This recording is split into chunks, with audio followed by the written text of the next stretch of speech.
Let's welcome on board Rahul Verma, the political scientist and fellow from Center for Policy Research, to get more insights on the subject. Rahul, hi, good morning. Good to be speaking with you.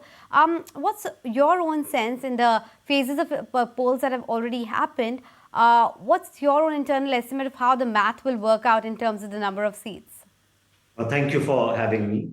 So let me start with, in late March, early April, when the pre-poll surveys came out, there was a consensus among pollsters that Prime Minister Modi and BJP is likely to return with a bigger mandate than they had in 2019. As the campaign progressed, what we saw that there was some momentum also in favor of the opposition parties. Some of the campaign narratives of the BJP, especially Ab Ki Baar Char So Par, while it was done for some kind of psychological domination, also created more confusion among marginalized sections of the society because they started asking, why do they need these kind of numbers? Do they want to change the constitution, or do they want to take away our rights, especially related to reservation? So what you saw in the first two phases is, and especially because the turnout in the first phase was slightly lower than what happened in the remaining phases, there was a knee-jerk reaction from all sides, including the BJP and Prime Minister Modi, and the campaign from there took a very different turn. The Congress party continued to talk about the caste census and what they're going to do on the front of economic justice. BJP took this on as sort of like a Hindu-Muslim redistribution angle. And so the camp, like what we had expected in March and April, at least the campaign narrative changed. But what do we expect now to happen in the exit polls and June 4th? To my mind, the fundamentals of this election still remain in favor of BJP.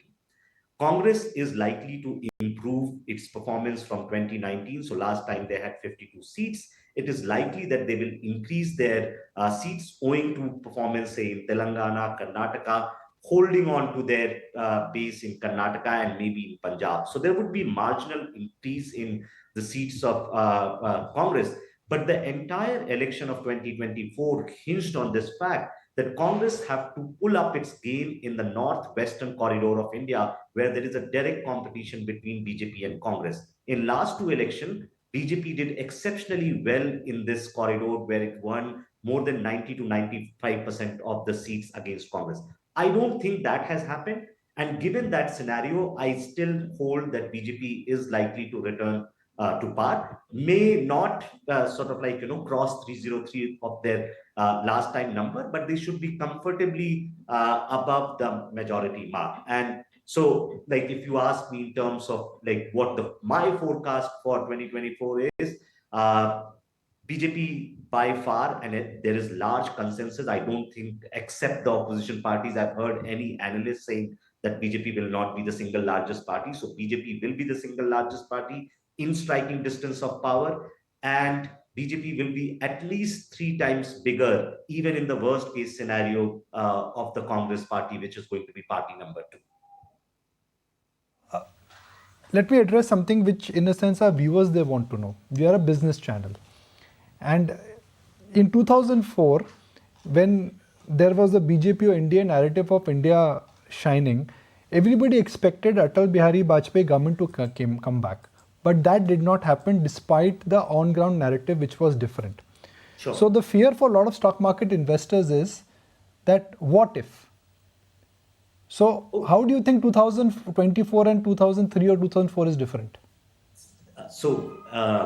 First thing, fear is good, and game of prediction is always hazardous. Even in market, if everyone knew which stock is going to rise, then everyone would have been investing there, right? So game of prediction is always hazardous. But let me say why in 2024 you won't see a 2004 happening. By that I mean a reversal of Congress BJP situation. Right? It is possible that BJP may not cross 272 on its own. It's possible, though I think it's high likely they will cross it. The reason why I'm saying the reversal is not possible, because if you look at 99 to 2004 kind of a scenario, BJP and Congress at that time were a party of similar strength. Both had around 25% vote share, were roughly around, like, not the same seat share mark, but look at what happened in 2004.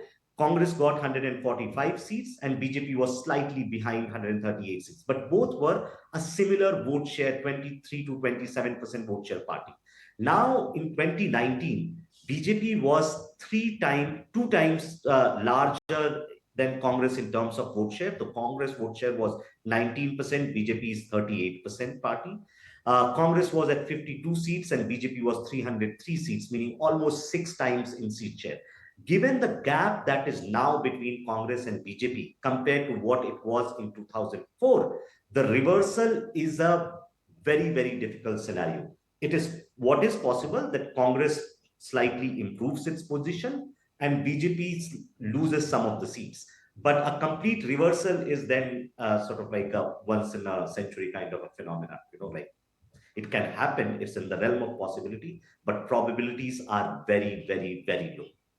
Great point. Thank you for that point. Now let's take the clock back to December 2023, when we had outcome of 4 state elections: Chhattisgarh, Madhya Pradesh, Telangana and Rajasthan. It was a decisive BJP victory. But if I look at the mood points, especially in North and some of the states which are now polling for the central election, the mood is very different. 6 महीने में mood क्यों बदल गया?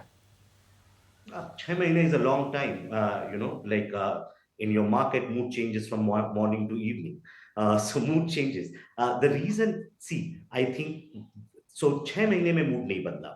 First, in January, there was a lot of fervor, especially owing to the inauguration of Ram Temple on January 2022. And there was a latent effect of that euphoria even in the pre-poll numbers. So when the pre-poll numbers came out in late March, early April, I think no pollster gave BJP below 300 seats, and no pollster basically said BJP is going to lose some of the votes. But what all polls had indicated that there is a serious economic anxiety, which is among a large section of the population. And what we saw in the polls that there was a disjunction between economic anxiety and political choices. While people were unhappy with their economic situation, they were still more likely to vote for the BJP and hoping the incumbent to kind of return. I think, as I'm saying, that BJP is still much more likely to return to power in 2024. I don't think the mood has shifted that much. But yes, there is a lot of uncertainty, and that uncertainty is adding to all actors basically doing all kinds of things.